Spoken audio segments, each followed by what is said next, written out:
Hi ವೀಕ್ಷಕರೇ, ನೋಡಿ, ಕೊನೆಗೂ ಸರ್ಕಾರದಿಂದ ಗೃಹಲಕ್ಷ್ಮಿ ಯೋಜನೆಯ ಪ್ರತಿಯೊಂದು ಫಲಾನುಭವಿಗಳಿಗೆ ಸಂಕ್ರಾಂತಿ ಹಬ್ಬದಿಂದ 6,000 ಹಣನ ಫಲಾನುಭವಿಗಳ ಬ್ಯಾಂಕ್ ಖಾತೆಗೆ ಜಮಾ ಮಾಡಿದ್ದು, ಇನ್ನು ಕೂಡ ನಮ್ಮ ಬ್ಯಾಂಕ್ ಖಾತೆಗೆ ಹಣ ಬಂದಿಲ್ಲ ಅಂತ ಸಾಕಷ್ಟು ಫಲಾನುಭವಿಗಳು ಹೇಳ್ತಾ ಇದ್ರಿ. ಇದೀಗ ಕೊನೆಗೂ ನಿಮ್ಮ ಬ್ಯಾಂಕ್ ಖಾತೆಗೆ ಸರ್ಕಾರ ಈ 6,000 ಹಣನ ಜಮಾ ಮಾಡ್ತಾ ಇದ್ದು, ಇಂದು ಶುಕ್ರವಾರ ಜನವರಿ 16ರಂದು ಕರ್ನಾಟಕದ 27 ಜಿಲ್ಲೆಗಳ ಪ್ರತಿಯೊಂದು ಫಲಾನುಭವಿಗಳ ಬ್ಯಾಂಕ್ ಖಾತೆಗೆ ಈ 6,000 ಹಣನ ಸರ್ಕಾರ ಬಿಡುಗಡೆ ಮಾಡ್ತಾ ಇದೆ. ಅದೇ ರೀತಿ ರೇಷನ್ ಕಾರ್ಡ್ ಹೊಂದಿರುವ ಪ್ರತಿಯೊಂದು ಫಲಾನುಭವಿಗಳಿಗೆ ಗೃಹಲಕ್ಷ್ಮಿ ಯೋಜನೆಯ 6,000 ಹಣದ ಜೊತೆಗೆ ನಿಮ್ಮ ಒಂದು ಕಾರ್ಡಿಗೆ 1,000 ಹಣನ ಸರ್ಕಾರ ಕೊಡ್ತಾ ಇದ್ದು, ಒಟ್ಟು 7,000 ಹಣ ಬರ್ತಾ ಇದೆ. ಯಾರಿಗೆಲ್ಲ ಗೃಹಲಕ್ಷ್ಮಿ ಹಣ ಬರುತ್ತೆ ಮತ್ತು ಯಾರಿಗೆಲ್ಲ ರೇಷನ್ ಕಾರ್ಡ್ಗೆ ಬರುವಂತಹ 1,000 ಹಣ ಬರುತ್ತೆ ಅಂತ ತಿಳಿಸ್ಕೊಡ್ತಾ ಇದ್ದೀನಿ. ಅದಕ್ಕಿಂತ ಮೊದಲು ವಿಡಿಯೋ ನೋಡ್ತಾ ಇರುವ ಪ್ರತಿಯೊಬ್ಬರ ಹತ್ರ ಕೂಡ ಒಂದು ಚಿಕ್ಕ ರಿಕ್ವೆಸ್ಟ್ ಇದೆ. ನೋಡಿ ಸ್ನೇಹಿತರೆ, ನೀವೇನಾದ್ರೂ ಇನ್ನ ಕೂಡ ನನ್ನ ಚಾನಲ್ನ ಸಬ್ಸ್ಕ್ರೈಬ್ ಆಗದೆ ಹಾಗೆ ವಿಡಿಯೋ ನೋಡ್ತಾ ಇದ್ರೆ ದಯವಿಟ್ಟು ಪ್ರತಿಯೊಬ್ಬರು ಚಾನಲ್ನ ಸಬ್ಸ್ಕ್ರೈಬ್ ಮಾಡ್ಕೊಳ್ಳಿ, ಹಾಗೆ ವಿಡಿಯೋಗೆ ಒಂದು ಲೈಕ್ನ ಕೊಡಿ. ಹೌದು ಸ್ನೇಹಿತರೆ, ಗೃಹಲಕ್ಷ್ಮಿ ಯೋಜನೆಯ ಪ್ರತಿಯೊಂದು ಫಲಾನುಭವಿಗಳಿಗೆ ಈಗಾಗಲೇ ಸಂಕ್ರಾಂತಿ ಹಬ್ಬದಿಂದ ಒಟ್ಟು ಗೃಹಲಕ್ಷ್ಮಿ ಯೋಜನೆಯ 6,000 ಹಣ ಫಲಾನುಭವಿಗಳಿಗೆ ಜಮಾ ಆಗ್ತಾ ಇದೆ. ಇನ್ನೂ ಕೂಡ ಸಾಕಷ್ಟು ಫಲಾನುಭವಿಗಳು ನಮ್ಮ ಬ್ಯಾಂಕ್ ಖಾತೆಗೆ ಹಣ ಜಮಾ ಆಗಿಲ್ಲ ಅಂತ ಹೇಳ್ತಾ ಇದ್ರಿ. ಕೊನೆಗೂ ನಿಮ್ಮ ಬ್ಯಾಂಕ್ ಖಾತೆಗೆ ಸರ್ಕಾರ ಈ 6,000 ಹಣನ ಜಮಾ ಮಾಡ್ತಾ ಇದೆ.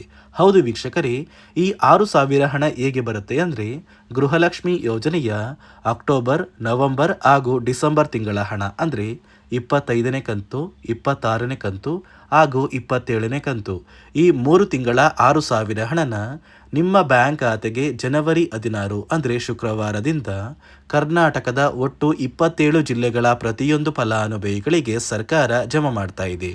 ಅದೇ ರೀತಿ ಸರ್ಕಾರ ಗೃಹಲಕ್ಷ್ಮಿ ಹಣದ ಜೊತೆಗೆ ರೇಷನ್ ಕಾರ್ಡ್ ದಾರರಿಗೂ ಕೂಡ 1,000 ಹಣನ ನಿಮ್ಮ ಒಂದು ರೇಷನ್ ಕಾರ್ಡ್ಗೆ ಕೊಡುತ್ತೆ ಅಂತ ಸಾಕಷ್ಟು ಕಡೆ ಒಂದು ಮಾಹಿತಿ ಬರ್ತಾ ಇದ್ದು, ಫಲಾನುಭವಿಗಳ ಬ್ಯಾಂಕ್ ಖಾತೆಗೆ ಗೃಹಲಕ್ಷ್ಮಿ ಹಣದ ಜೊತೆಗೆ ಈ 1,000 ಹಣ ಬರುತ್ತಾ ಅಂತ ನೀವು ಕೇಳಿದ್ರೆ ಖಂಡಿತವಾಗಿಯೂ ಈ 1,000 ಹಣ ಬರ್ತಾ ಇಲ್ಲ ಸ್ನೇಹಿತರೆ. ರೇಷನ್ ಕಾರ್ಡ್ ದಾರರಿಗೆ ಏನು 1,000 ಹಣ ಬರುತ್ತೆ ಅಂತ ಒಂದು ಮಾಹಿತಿ ಬರ್ತಾ ಇದೆ, ಆ ಒಂದು ಮಾಹಿತಿ ಸುಳ್ಳು. 1,000 ಹಣ ಬದಲು ನಿಮ್ಮ ಒಂದು ರೇಷನ್ ಕಾರ್ಡ್ಗೆ ಸರ್ಕಾರ 5 ರೀತಿಯ ಆಹಾರ ಪದಾರ್ಥಗಳು ಇರುವಂತಹ ಇಂದಿರಾ ಕಿಟ್ನ ಈ ಬಾರಿ ವಿತರಣೆ ಮಾಡ್ತಾ ಇದೆ. ಅಡುಗೆ ಎಣ್ಣೆ, ತೊಗರಿ ಬೇಳೆ, ಸಕ್ಕರೆ, ಉಪ್ಪು ಮತ್ತು ರಾಗಿ, ಈ 5 ರೀತಿಯ ಆಹಾರ ಪದಾರ್ಥಗಳು ಇರುವಂತಹ ಆಹಾರ ಕಿಟ್ನ ಸರ್ಕಾರ ಪ್ರತಿಯೊಂದು ರೇಷನ್ ಕಾರ್ಡ್ದಾರರಿಗೆ ಕೊಡ್ತಾ ಇದ್ದು, ನಿಮ್ಮ ಒಂದು ಕಾರ್ಡಿಗೆ ಆದಷ್ಟು ಬೇಗ ಈ ಒಂದು ಆಹಾರ ಕಿಟ್ ಸಿಗುತ್ತೆ. ಅದೇ ರೀತಿ ನಿಮ್ಮ ಬ್ಯಾಂಕ್ ಖಾತೆಗೆ ಇನ್ನು ಗೃಹಲಕ್ಷ್ಮಿ ಹಣ ಬಂದಿಲ್ಲ ಅಂತ ಯಾರೆಲ್ಲ ಹೇಳ್ತಾ ಇದ್ದೀರಾ, ಒಂದು ವೇಳೆ ನೀವು ಸರ್ಕಾರ ಜಾರಿಗೆ ತಂದಿರುವ ಈ 5 ನಿಯಮಗಳನ್ನ ಪಾಲಿಸಿಲ್ಲ ಅಂದರೆ ಗೃಹಲಕ್ಷ್ಮಿ ಹಣ ಖಂಡಿತವಾಗಿಯೂ ಬರೋದಿಲ್ಲ. ಈ ನಿಯಮಗಳನ್ನ ಯಾರೆಲ್ಲ ಪಾಲಿಸಿದ್ದೀರಾ ಇಂತಹ ಫಲಾನುಭವಿಗಳಿಗೆ ಮಾತ್ರ ಸರ್ಕಾರ ಗೃಹಲಕ್ಷ್ಮಿ ಹಣನ ಜಮಾ ಮಾಡೋದು ಅಂತ ಹಣಕಾಸು ಇಲಾಖೆ ಮುಖ್ಯವಾದ ಮಾಹಿತಿನ ಕೊಟ್ಟಿದ್ದು, ಬನ್ನಿ ವೀಕ್ಷಕರೇ, 6,000 ಹಣನ ಪಡ್ಕೋಬೇಕು ಅಂದರೆ ನೀವು ಯಾವ ನಿಯಮಗಳನ್ನ ಪಾಲಿಸಬೇಕು ಅಂತ ತಿಳಿಸ್ಕೊಡ್ತಾ ಇದ್ದೀನಿ. ಅದಕ್ಕಿಂತ ಮೊದಲು ಇಂದು ಶುಕ್ರವಾರ ಜನವರಿ 16ರಿಂದ ಕರ್ನಾಟಕದ ಒಟ್ಟು 27 ಜಿಲ್ಲೆಗಳ ಪ್ರತಿಯೊಂದು ಫಲಾನುಭವಿಗಳಿಗೆ ಹಣ ಜಮಾ ಆಗಲಿದ್ದು, ಯಾವ ಜಿಲ್ಲೆಗಳಿಗೆ ಹಣ ಬರ್ತಾ ಇದೆ ಅಂದರೆ ಬಾಗಲಕೋಟೆ, ಬೆಂಗಳೂರು ನಗರ, ಬೆಳಗಾವಿ, ಬೆಂಗಳೂರು ಗ್ರಾಮಾಂತರ, ವಿಜಯಪುರ, ರಾಮನಗರ, ಧಾರವಾಡ, ಚಿಕ್ಕಬಳ್ಳಾಪುರ, ಗದಗ, ಚಿತ್ರದುರ್ಗ, ಹಾವೇರಿ, ದಾವಣಗೆರೆ, ಉತ್ತರ ಕನ್ನಡ, ಕೋಲಾರ, ತುಮಕೂರು, ಶಿವಮೊಗ್ಗ, ಬಳ್ಳಾರಿ, ಚಾಮರಾಜನಗರ, ಬೀದರ್, ಚಿಕ್ಕಮಗಳೂರು, ಕಲಬುರಗಿ, ದಕ್ಷಿಣ ಕನ್ನಡ, ಕೊಪ್ಪಳ, ಹಾಸನ, ರಾಯಚೂರು, ಕೊಡಗು, ಯಾದಗಿರಿ, ಮಂಡ್ಯ, ವಿಜಯನಗರ, ಉಡುಪಿ ಮತ್ತು ಮೈಸೂರು, ಈ ಜಿಲ್ಲೆಗಳ ಪ್ರತಿಯೊಂದು ಫಲಾನುಭವಿಗಳ ಬ್ಯಾಂಕ್ ಖಾತೆಗೆ ಸರ್ಕಾರ ಒಟ್ಟು 3 ತಿಂಗಳ ಗೃಹಲಕ್ಷ್ಮಿ ಯೋಜನೆಯ 6,000 ಹಣನ ಜಮಾ ಮಾಡ್ತಾ ಇದ್ದು, ನಿಮ್ಮ ಬ್ಯಾಂಕ್ ಖಾತೆಗೆ ಯಾವುದೇ ರೀತಿಯ ಹಳೆಯ ಕಂತಿನ ಹಣ ಪೆಂಡಿಂಗ್ ಇಲ್ಲ ಅಂದರೆ ಮಾತ್ರ ಈ 6,000 ಹಣನ ಪಡ್ಕೋತೀರಾ. ಒಂದು ವೇಳೆ ಪೆಂಡಿಂಗ್ ಇರುವ ಹಣ ಜಮಾ ಆಗಬೇಕು ಅಂದರೆ ಆದಷ್ಟು ಬೇಗ ನಿಮ್ಮ ಊರಿಗೆ ಸಂಬಂಧಪಟ್ಟ ಮಹಿಳಾ ಮತ್ತು ಮಕ್ಕಳ ಅಭಿವೃದ್ಧಿ ಇಲಾಖೆಗೆ ಭೇಟಿ ನೀಡಿ ಇಲಾಖೆಯ ಒಂದು ಅಧಿಕಾರಿಗಳ ಸಹಾಯದಿಂದ ಪೆಂಡಿಂಗ್ ಇರುವ ಗೃಹಲಕ್ಷ್ಮಿ ಹಣನ ನಿಮ್ಮ ಬ್ಯಾಂಕ್ ಖಾತೆಗೆ ಪಡ್ಕೊಳ್ಳಿ. ನಂತರ ಜನವರಿ 20ರಲ್ಲಿ ನಿಮ್ಮ ಬ್ಯಾಂಕ್ ಖಾತೆಗೆ 3 ತಿಂಗಳ 6,000 ಹಣ ಜಮಾ ಆಗುತ್ತೆ. ನೋಡಿ ಸ್ನೇಹಿತರೆ, ಈ ಬಾರಿ ಸುಮಾರು 1 ಲಕ್ಷಕ್ಕಿಂತ ಅಧಿಕ ಫಲಾನುಭವಿಗಳ ಬ್ಯಾಂಕ್ ಖಾತೆಗೆ ಸರ್ಕಾರ ಗೃಹಲಕ್ಷ್ಮಿ ಯೋಜನೆಯ ಹಣನ ಜಮಾ ಮಾಡ್ತಾ ಇಲ್ಲ.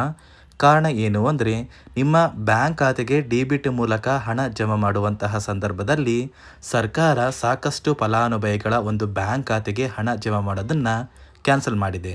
ಯಾಕಂದರೆ ಇತ್ತೀಚೆಗೆ ಹಣಕಾಸು ಇಲಾಖೆ ಜಾರಿಗೆ ತಂದಿರುವ 5 ನಿಯಮಗಳ ಆಧಾರದ ಮೇಲೆ ಪ್ರತಿಯೊಂದು ಫಲಾನುಭವಿಗಳಿಗೆ ಸರ್ಕಾರ ಈ ಒಂದು ಹಣನ ಜಮಾ ಮಾಡ್ತಾ ಇದ್ದು, ಯಾರೆಲ್ಲ ಫಲಾನುಭವಿಗಳು ಈ ನಿಯಮಗಳನ್ನ ಪಾಲಿಸಿಲ್ಲ ನಿಮ್ಮ ಬ್ಯಾಂಕ್ ಖಾತೆಗೂ ಕೂಡ ಹಣ ಜಮಾ ಆಗೋದಿಲ್ಲ.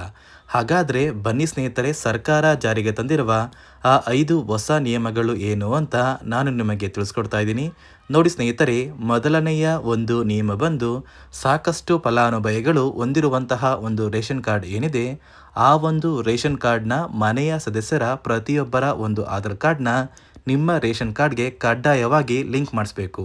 ಅಂದರೆ ಈ ಒಂದು ಲಿಂಕ್ ಮಾಡಿಸುವಂತಹ ಒಂದು ಪ್ರೊಸೀಜರ್ಗೆ ಸರ್ಕಾರ KYC ಅಂತ ಕರೀತಾರೆ. ನಿಮ್ಮ ರೇಷನ್ ಕಾರ್ಡ್ಗೆ ಇನ್ನೂ ಸಹ KYC ಆಗಿಲ್ಲ ಅಂದರೆ ನಿಮ್ಮ ಬ್ಯಾಂಕ್ ಖಾತೆಗೆ ಸರ್ಕಾರ ಮುಂದಿನ ದಿನಗಳಲ್ಲಿ ಗೃಹಲಕ್ಷ್ಮಿ ಯೋಜನೆಯ ಹಣನ ಕ್ಯಾನ್ಸಲ್ ಮಾಡುತ್ತೆ. ಅದೇ ರೀತಿ ಎರಡನೆಯ ಒಂದು ನಿಯಮ ಬಂದು ಸಾಕಷ್ಟು ಫಲಾನುಭವಿಗಳು ಕಳೆದ 3 ತಿಂಗಳಿಂದ ಸರ್ಕಾರದಿಂದ ಬರ್ತಾ ಇರುವಂತಹ ಒಂದು ರೇಷನ್ ಏನಿದೆ, ಅಂದರೆ ಉಚಿತ ಅಕ್ಕಿ ಏನಿದೆ, ಈ ಒಂದು ರೇಷನ್ನ ಪಡ್ಕೋತಾ ಇಲ್ಲ. ಒಂದು ವೇಳೆ ಕಳೆದ 3 ತಿಂಗಳಿಂದ ನೀವು ರೇಷನ್ನ ಪಡ್ಕೊಂಡಿಲ್ಲ ಅಂದರೆ ಸರ್ಕಾರ ನಿಮ್ಮ ಬಳಿ ಇರುವಂತಹ ಒಂದು ರೇಷನ್ ಕಾರ್ಡ್ನ ಕ್ಯಾನ್ಸಲ್ ಮಾಡುತ್ತೆ. ನಿಮ್ಮ ರೇಷನ್ ಕಾರ್ಡ್ನ ಸರ್ಕಾರ ಕ್ಯಾನ್ಸಲ್ ಮಾಡಿದರೆ ನಿಮ್ಮ ಬ್ಯಾಂಕ್ ಖಾತೆಗೆ ಗೃಹಲಕ್ಷ್ಮಿ ಯೋಜನೆಯ ಹಣ ಇರ್ಬೋದು ಮತ್ತು ಸರ್ಕಾರದಿಂದ ಬರುವಂತಹ ಒಂದು ಸೌಲಭ್ಯಗಳನ್ನ ನೀವು ಕಳ್ಕೋಬೇಕಾಗುತ್ತೆ. ಅದೇ ರೀತಿ ಮೂರನೆಯ ಒಂದು ನಿಯಮ ಬಂದು ನೋಡಿ ಸ್ನೇಹಿತರೆ, ನಿಮ್ಮ ಬಳಿ ಇರುವಂತಹ ಒಂದು ಆಧಾರ್ ಕಾರ್ಡ್ ಏನಿದೆ, ಆ ಒಂದು ಆಧಾರ್ ಕಾರ್ಡ್ನ ಕಳೆದ 15 ವರ್ಷಗಳಲ್ಲಿ ನೀವು ಯಾವುದೇ ರೀತಿಯ ಒಂದು ತಿದ್ದುಪಡಿನ ಮಾಡಿಸಿಲ್ಲ ಅಂದರೆ ನಿಮ್ಮ ಬ್ಯಾಂಕ್ ಖಾತೆಗೆ ಸರ್ಕಾರ ಗೃಹಲಕ್ಷ್ಮಿ ಯೋಜನೆಯ ಹಣನ ಕ್ಯಾನ್ಸಲ್ ಮಾಡುತ್ತೆ. ಯಾಕಂದರೆ ಸರ್ಕಾರದಿಂದ ಬಂದಿರುವಂತಹ ಒಂದು ಆದೇಶದ ಪ್ರಕಾರ ಪ್ರತಿಯೊಂದು ಫಲಾನುಭವಿಗಳು ಕಳೆದ 15 ವರ್ಷಗಳಲ್ಲಿ ಯಾವುದೇ ರೀತಿಯ ಒಂದು ತಿದ್ದುಪಡಿನ ನಿಮ್ಮ ಆಧಾರ್ ಕಾರ್ಡ್ಗೆ ನೀವು ಮಾಡಿಸಿಲ್ಲ ಅಂದರೆ ಕಡ್ಡಾಯವಾಗಿ ಆದಷ್ಟು ಬೇಗ ನಿಮ್ಮ ಆಧಾರ್ ಕಾರ್ಡ್ಗೆ ತಿದ್ದುಪಡಿನ ಮಾಡಿಸಿ. ಅದೇ ರೀತಿ ನಾಲ್ಕನೆಯ ಒಂದು ನಿಯಮ ಬಂದು ನಿಮ್ಮ ಕುಟುಂಬದ ಒಂದು ವಾರ್ಷಿಕ ಆದಾಯ 7 ಲಕ್ಷಕ್ಕಿಂತ ಕಡಿಮೆ ಇರಬೇಕು. ಒಂದು ವೇಳೆ ನಿಮ್ಮ ಕುಟುಂಬದ ವಾರ್ಷಿಕ ಆದಾಯ 7 ಲಕ್ಷಕ್ಕಿಂತ ಜಾಸ್ತಿ ಇದ್ದರೆ ನಿಮ್ಮ ಬ್ಯಾಂಕ್ ಖಾತೆಗೆ ಸರ್ಕಾರ ಗೃಹಲಕ್ಷ್ಮಿ ಯೋಜನೆಯ ಹಣನ ಕ್ಯಾನ್ಸಲ್ ಮಾಡುತ್ತೆ. ಅದೇ ರೀತಿ ಐದನೆಯ ಒಂದು ನಿಯಮ ಬಂದು ನಿಮ್ಮ ಕುಟುಂಬದ ಸದಸ್ಯರು ಅಥವಾ ಗೃಹಲಕ್ಷ್ಮಿ ಯೋಜನೆಯ ಫಲಾನುಭವಿಗಳು ಯಾರು ಕೂಡ ಸರ್ಕಾರಿ ನೌಕರರಾಗಿ ಕಾರ್ಯನಿರ್ವಹಿಸ್ತಾ ಇರಬಾರ್ದು. ಒಂದು ವೇಳೆ ನಿಮ್ಮ ಕುಟುಂಬದಲ್ಲಿ ಯಾರೇ ಆಗಿದ್ರೂ ಸರ್ಕಾರಿ ನೌಕರರಾಗಿ ಕಾರ್ಯನಿರ್ವಹಿಸ್ತಾ ಇದ್ದರೆ ನಿಮ್ಮ ಬ್ಯಾಂಕ್ ಖಾತೆಗೆ ಗೃಹಲಕ್ಷ್ಮಿ ಯೋಜನೆಯ ಹಣ ಕ್ಯಾನ್ಸಲ್ ಆಗುತ್ತೆ. ಈ 5 ನಿಯಮಗಳ ಆಧಾರದ ಮೇಲೆ ಪ್ರತಿಯೊಂದು ಫಲಾನುಭವಿಗಳಿಗೆ ಸರ್ಕಾರ ಹಣ ಜಮಾ ಮಾಡ್ತಾ ಇದೆ. ಒಂದು ವೇಳೆ ನೀವು ಈ 5 ನಿಯಮಗಳನ್ನ ಪಾಲಿಸಿಲ್ಲ ಅಂದರೆ ನೀವು ಕೂಡ ಗೃಹಲಕ್ಷ್ಮಿ ಯೋಜನೆಯ ಹಣದಿಂದ ವಂಚಿತರಾಗಬೇಕಾಗುತ್ತೆ. ನೋಡಿ ವೀಕ್ಷಕರೇ, ಇಂದು ಶುಕ್ರವಾರ ಜನವರಿ 16ರಿಂದ ಕರ್ನಾಟಕದ 27 ಜಿಲ್ಲೆಗಳ ಪ್ರತಿಯೊಂದು ಫಲಾನುಭವಿಗಳಿಗೆ 3 ತಿಂಗಳ ಗೃಹಲಕ್ಷ್ಮಿ ಯೋಜನೆಯ 6,000 ಹಣ ಜಮಾ ಆಗ್ತಾ ಇದೆ. ಈ ಒಂದು ಹಣದ ಜೊತೆಗೆ ರೇಷನ್ ಕಾರ್ಡ್ದಾರರಿಗೂ ಕೂಡ 5 ರೀತಿಯ ಆಹಾರ ಪದಾರ್ಥಗಳು ಇರುವಂತಹ ಇಂದಿರಾ ಕಿಟ್ ಕೂಡ ಸಿಗ್ತಾ ಇದ್ದು, ಆದಷ್ಟು ಬೇಗ ಪ್ರತಿಯೊಬ್ಬರು ಈ ಸೌಲಭ್ಯಗಳನ್ನ ಪಡ್ಕೋತೀರಾ ಅಂತ ಹೇಳ್ತಾ, ಇದಿಷ್ಟು ಸರ್ಕಾರದಿಂದ ಬಂದಿರುವಂತಹ ಒಂದು ಮಾಹಿತಿಯಾಗಿದೆ.